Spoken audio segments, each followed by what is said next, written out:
For today's video guys, ipapakita ko lang sa inyo guys kung ano yung ginagamit sa mukha ko pagkatapos ko magkaroon ng chicken pox. Pagkatapos ko na magkaroon ng chicken pox, nagkakaroon po ng mga butas po yung mukha ko guys, pero hindi naman gaano karami. Dati guys, wala akong pakialam sa mukha ko, pero ngayon inaalagaan ko talaga guys, lalo na po wala pa tayong asawa.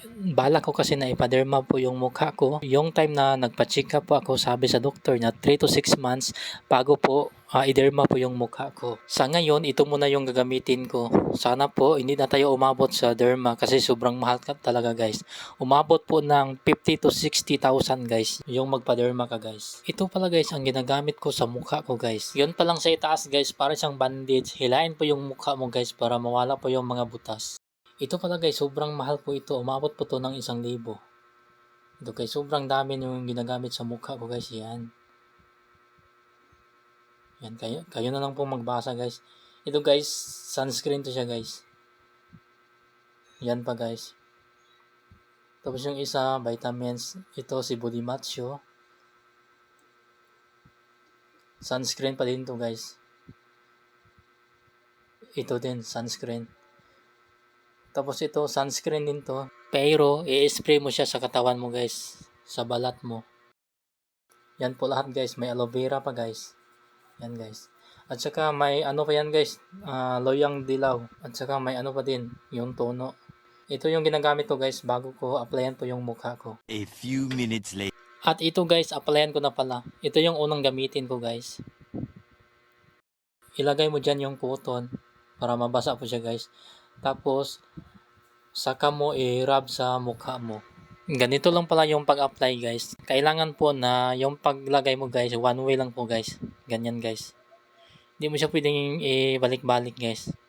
Kailangan na ganyan talaga guys. Hanggang sa matapos. Ginagawa ko pala to guys, gabi-gabi po guys. At sa araw, iba naman yung nilalagay ko guys. Yan. Hopefully guys, mawala talaga lahat guys. At ito guys, lagyan ko na guys. Kunti lang pala yung ilagay dito guys. Kasi epektibo talaga to guys.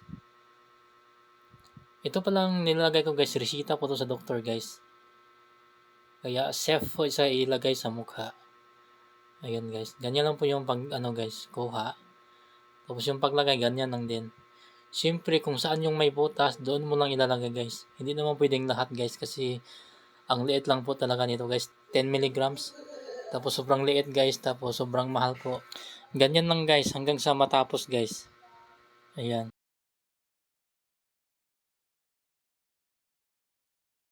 At sana po yung mga piklat ko po mawala na po ito lahat. Para po hindi na tayo umabot sa magpa-derma pa guys. Hopefully guys mawala. Ganyan lang guys hanggang sa matapos. At kung nakaabot ka sa video guys hanggang dito guys, baka naman po pahingi po ng konting like. Pasuporta po sa channel ko guys sa pag-like, share at comment guys. Salamat po pala guys. God bless sa walang sawang panonood at walang sawang pagsuporta.